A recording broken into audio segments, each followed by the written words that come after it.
नमस्कार सर्वांना, श्री स्वामी समर्थ।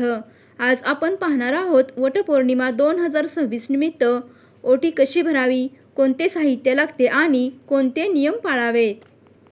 वटपौर्णिमा हा सुहासिनींसाठी खूप महत्त्वाचा सण आहे। या दिवशी सावित्रीने आपल्या पती सत्यवानाला यमराजाकडून परत मिळवले, म्हणून या दिवशी महिलांनी वडाच्या झाडाची पूजा करून पतीच्या दीर्घायुष्यासाठी प्रार्थना करतात। तर या वटसावित्री पौर्णिमेच्या दिवशी आपल्याला सर्वात महत्त्वाची गोष्ट करायची आहे आणि ती म्हणजे ओटी भरायची आहे। तर ही ओटी भरण्यासाठी आपल्याला काही साहित्य लागणार आहे। हळदी कुंकू, अक्षदा, फळे, विशेष करून आंबा, खोबरे, सुपारी, फुले, नैवेद्य आणि थोडीशी दक्षिणा हे साहित्य आपल्याला ओटी भरण्यासाठी लागणार आहे। तर वटसावित्रीची पूजा करण्यासाठी आपल्याला सकाळी लवकर उठून स्नान करून तयार व्हायचं आहे। त्यानंतर वडाच्या झाडाजवळ जाऊन पाणी अर्पण करा।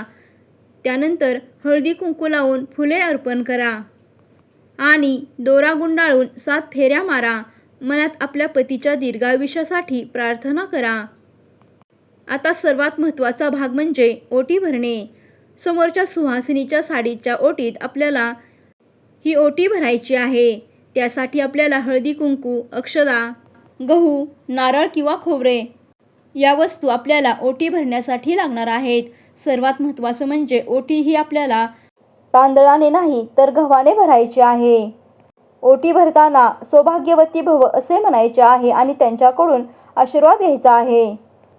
ही ओटी भरत असताना आपल्याला काही चुका टाळायच्या आहेत। रिकामी ओटी किंवा अपूर्ण ओटी ठेवू नका। अशुद्ध किंवा खराब वस्तू वापरू नका। रागाने किंवा घाईमध्ये पूजा करू नका। वडाची पूजा न करता ओटी भरू नका। वडाची पूजा करत असताना आपल्याला एक छोटासा मंत्र म्हणायचा आहे आणि तो म्हणजे वटवृक्षाय नमः हा मंत्र म्हणायचा आहे। त्याचप्रमाणे सावित्री सत्यवानाचं स्मरण करायचं आहे।